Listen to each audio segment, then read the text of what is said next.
Айналасын жер тұтқан айды батпас демеңіз, айналышсе таусылмас, көл су алмас демеңіз. Бұхар жырау Қалқаманұлы бағзы замандағы Қорқыт, Асанғайғы, Сыпыра, Шалгиіз, Марғасқа, Жиембет жыраулардың ізін жалғастырған. Ұлтының таза адамгершілік қасиеттерін бойына дарытқан көкірегі даңғыл, өткір тілді, дуалауыз, кемеңгер ақылшы болған. Толқынды топта тілдің майын тамызып, сөздің балын ағызатын, сұңқардай саңқылдаған, суырылған шешендігіне қарап, халық оны көмекей әулие атаған. Бұхар жыраудың арғы тегі арғын, оның ішінде Қаржас руынан. Жыраудың жастық шағы туралы кесіп айтар нақты деректер аз. Бұхар жырау Жиделібайсын жерінде, қазіргі Өзбекстанның Бұхар шаһары маңындағы Елібай ауылында дүниеге келген деген деректер ғалым Қайым Мұхамедханұлының Қазақ әдебиеті газетінде жарияланған мақаласында кездеседі. Оның өмірі мен шығармашылығы арқа өңірмен тығыз байланысты болғаны белгілі. Кезінде әкесі Қалқаман баласына бата сұрап, әнет бабаға жетектеп апарған екен. Көреген би жас баланың жалынды дидарына көз салып, аз отырған соң талабы зор, болайын деп тұрған бала екенсің деп батасын береді. Жастайынан қабілеттілігімен көзге түскен бала алдымен Бұхара медресесінде тәлім алып, кейін Шам қаласында мұсылманша оқу оқиды. Осында араб, парсы, жоңғар тілдерін меңгереді. Елге оралысымен 20-дан асқан жігіт Қарнақ медресесінде ұстаздық етті. Ал Бұхар әміршісі жас жігіттің көрегендігі мен сұңғылалығын жазбай танып, өзіне ақылшы еткен екен. Өзіне біткен ақылымен, шешендік өнерімен елге танылып, алғыр жырау ретінде атын алысқа жайған. Кейін жырау хан сарайы маңында бедел асып, ақылшы Данагөй атанып, мемлекеттің ішкі сыртқы саясатына бағыт бағдар сілтеді. Бұхар жырау қазақ хандығының бір орталыққа бағынып, бірлікке келуіне үлкен үлес қосқан адам. Ол өмір сүрген дәуірдің ірі оқиғасы жоңғар басқыншыларына қарсы күрес болды.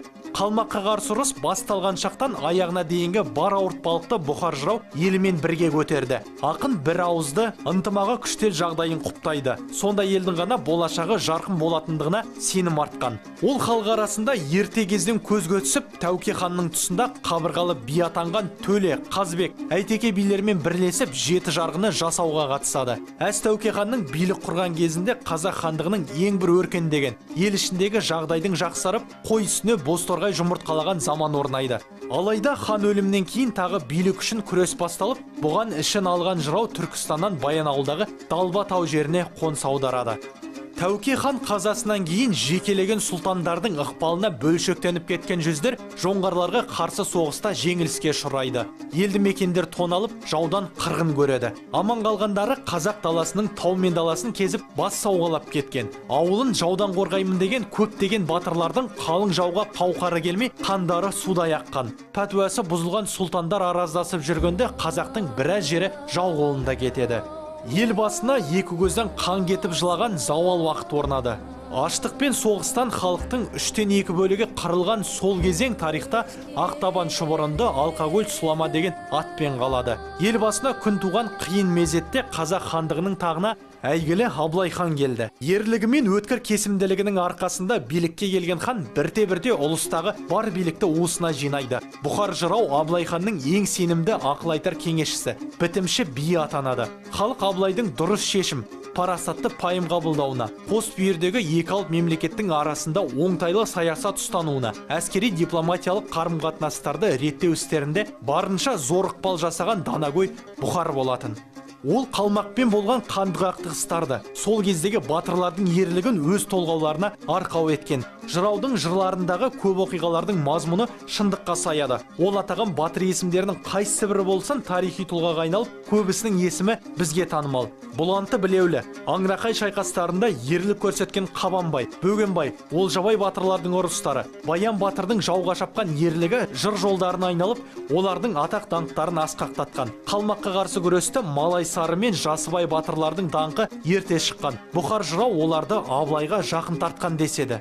Жасыбай Шойындыкөлді азат ету ұрысында жау оғынан қапыда мерт болады. Батыр өлімі соншалық азалы, қайғылы еді. Бұл қазаны Бұхар жырау мен Көтеш ақын жоқтау шығарып ханға жеткізеді. Батыр есімін сақтап қалу үшін Шойындыкөлді Жасыбай көл деп өзгертуге ұйғарады. Жерін жауға бермеген Бөгенбай батырдың жоқтауында ханға Бұхар жырау жеткізеді. Ақын шығармаларын жоғары бағалаған зерттеуші ғалымдардың арқасында оның жыр толғаулары 20 ғасырдың алғашқы 20 жылдығынан бастап басылым беттерінде газеттерінде жарияланып, елге кеңінен таралды. 1923-1925 жылдар аралығында Мұхтар Әуезовтің бастамасымен Таң журналына 1-4 сандарында Бұхар жыраудың бірнеше толғауы басылды. Сәкен Сейфуллин 1931 жылы жарық көрген қазақтың ескі әдебиет нұсқалары жинағында жырау туралы маңызды ой тұжырымдарын алға тарта отырып, оның көптеген жыр толғаулары мен шешендік сөздерін ұсынған. Өз заманындағы жандар бұл кісіні көмекей әулие деседі. Қара сөз білмейді, тек сөйлесе көмекейі бүлкілдеп, жырлай бастайды екен деп жазады Мәшһүр Жүсіп Көпейұлы. Бізге жеткен 1200 жолдай мұрасының барлығы да ел аузынан жиналып жазылған. Бұл жырау туғызған Телегей теңіз мұрасының бір бөлігі ғана екені анық. Бұхар жыраудың ұлы деген атқа ие болуы қалың елінің тәуелсіздік, азаттығын жырлаумен байланысты ғана емес, сонымен қатар өзінен кейінгі толқынға тәуелсіздікті жырлауды өсиет етіп қалдырғандығында. Күні кешегі ұлтымыздың ұлы жырауларының ісін жалғастырып, замана келбетін жырға қосқан, бұлыңғыр заманды өткір әжуалап, қатты сынаған. Жең ұшына жемір пиғылын тыққан сұғанақтың сұғын қайтарып, ұзында өші, қысқада кегі кеткен кең көңіл жұртының көкейдегісін тауып, ретке келтіру үшін тер төгеді. Жарық дүниеде өмір кешіп, ел жұртына таусылмас азық болып, ғұмырнамасы аңызға айналып кететін тұлғалар тарихта мәңгіліктер қатарынан ойып орын алады. Қазақ халқының маңдайына біткен осындай соқталы тұлғасы Бұхар жырау елімдеп тебіренген ұлт мақтанышы болып қала бермек. Атақты жыраудың қабірі Баянауылдағы Далба тауының етегінде. Жыраудың жерленген орнын тауып, ең алғашқы ескерткіш белгі қойған Мәшһүр Жүсіп Көпейұлы. 1993 жылы Көмекей әулиенің жерленген жеріне кесене тұрғызылды. Қарағанды және Баянауыл жерлеріне жырауға арналған ескерткіштер де орнатылды. 1993 және 2018 жылдары Қазақстан поштасы жыраудың мерейтойына арнап маркалар шығарған. Тәуелсіз Қазақстанның көптеген қалаларында жыраудың есімі көшелерге берілген. Тәуелсіздік үшін, мұқым елдің мұраты үшін күрескен тұлғаның есімі тәуелсіз Қазақстанда қалай ардақтап, асқақтатса да бәріне лайық. Төркіндеген бикешің тіркеусіз қайтар малдан соң, дөңгелек арба жүр алмас қосарсы сынған соң.